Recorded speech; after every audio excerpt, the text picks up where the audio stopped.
It is the final week of September, and I'm pivoting away from sharing mainly manga, manhwa, and webtoons for a little bit. This week will be a Danmei Spotlight week, with the popularity of Danmei really starting to skyrocket and more web novels getting picked up by publishers for physical releases. I thought it was a good time to share some of them in my physical collection that are not more popular or well-known series like MXTX's Tremendous Trio, Meat Bun's works, or just books published under 7 Seas in general. All the books I'll be sharing were published under Peach Flower House and are pretty short with only 1 to 3 books in each of them. They're good choices to either test out the genre or just for a quick read. To wrap up the week on Friday, I'll be going over a list of new publishers and web novels that were picked up recently and whose releases you can look forward to. My first pick for my Danmei Spotlight Week is a newer addition to my collection titled In the Dark. I'm not familiar with the series or the author, but the covers and the plot were intriguing enough to warrant picking them up. This is the cover for book 1, and this is the cover for book 2. In the Dark is a detective drama with crime, mystery, and psychological themes that also has an ongoing manhwa adaptation with amazing and really attractive art. There are 3 books in the series. The 3rd one was just released today and is yet to arrive, but here's a pic of the cover.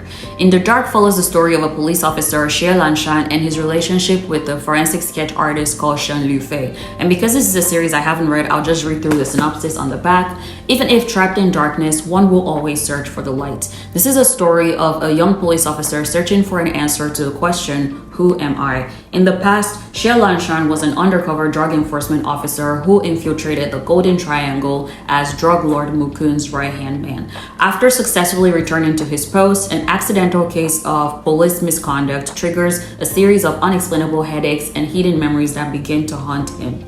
Plagued by this growing change and the instability of both his mental health and personality, he meets a mysterious forensic sketch artist named Shen Lufei. Together, the 2 men will maintain a strange relationship. As friends and enemies, they solve mysterious cases one by one, but perhaps there was another motive for the forensic artist to approach the young officer. This series has really good reviews, so I'm super excited to read it, and if you enjoy crime and mystery themes in a BL setting, this is a good one to give a try. Today's pick for Danmei Spotlight is Golden Terrace. Golden Terrace was my first physical novel foray outside of series published under 7 Seas, and I loved the series so much it sparked my curiosity to explore other series published under Peach Flower House. The series has just these 2 books, and I highly recommend it. This is a 5-star read for me. Golden Terrace follows the story of a war general called Fu Shen who gets injured while fighting at the northern border, and on his return to the empire to convalesce, he learns that the emperor has conferred a marriage for him with another man, and not just any man, but his nemesis Yan Shaohan, who is the imperial investigator of the Feilong Guard who served the emperor. Fu Shen and Yan Shaohan were well known for their mutual dislike, and they were a pair of arch enemies set in stone, but with one marriage edict, these 2 people with mutual hostility are now forced to live under the same roof. And in spite of the political differences that stood between them in court, they gradually started to accept each other's presence in their new reality. The series is set in Asian China and covers themes and tropes like arranged marriage and power couples. The leads have amazing banter with each other and they switch. I think Golden Terrace is a hidden gem among historical themed Danmei. The story is short and dives right into the thick of things. The writing is also unlike the comic style that you see in a lot of web novels, as it takes the themes covered pretty seriously, and the writing was sometimes complex but worked very well with the story. Although the series focuses predominantly on the romantic plot, I found it to be very well balanced with the political subplot. There's a lot to love in this series, but my favorite part of it was how the 2 main characters were written. They were both characters with a very strong sense of individuality, which naturally led to a lot of clashes, but there was an undertone of genuine affection and loyalty in their interactions. I usually recommend Golden Terrace for both newbies and Danmei lovers because it's a short, sweet, and enjoyable read. So if you haven't filed this one away on your TBR, make sure you change that today.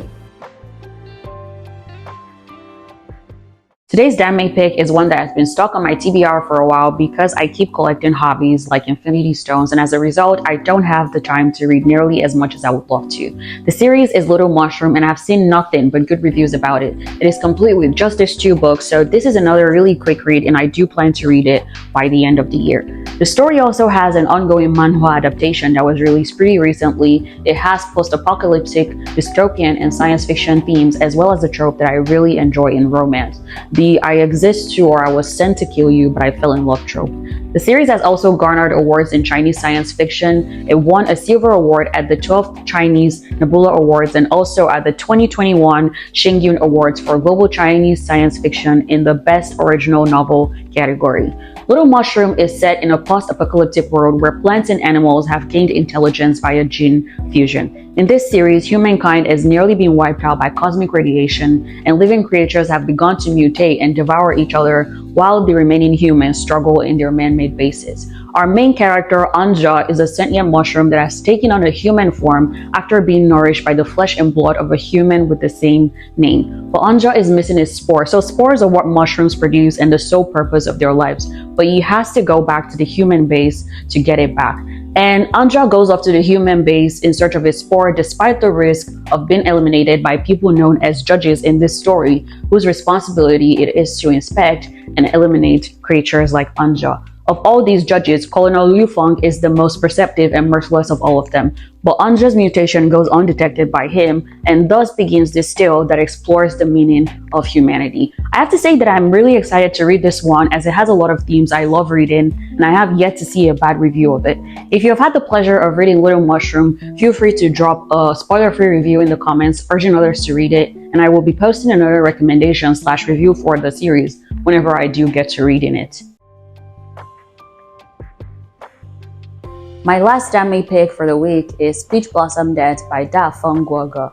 I think a lot of Danmei readers have had a Chinese drama phase, and some of you are still probably in that phase since web novels sometimes get drama adaptations. If that's the case, then you're probably familiar with the hit Chinese drama that aired in 2017, Eternal Love, also known as 3 Lives, 3 Worlds, 10 Miles of Peach Blossoms. But did you know that the novel that inspired the drama was plagiarized from the Danmei web novel Peach Blossom Dead? Let's go over the plot of Peach Blossom Dead before we talk about that some more.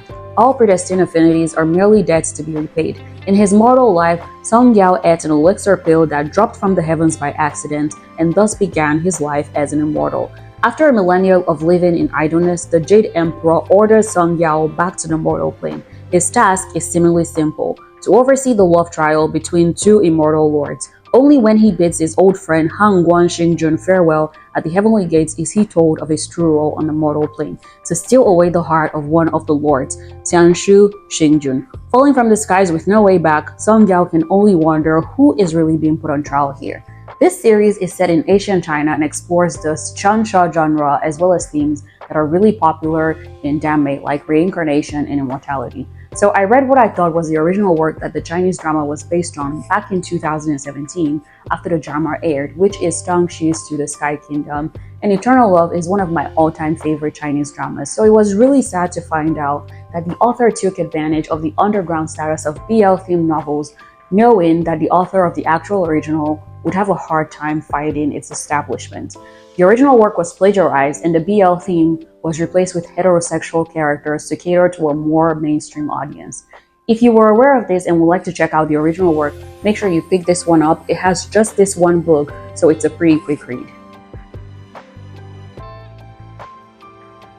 As intended, I've shared some Danmei series published under Peach Flower House during the week, so to wrap up, I want to go over some web novels that recently got picked up for physical releases.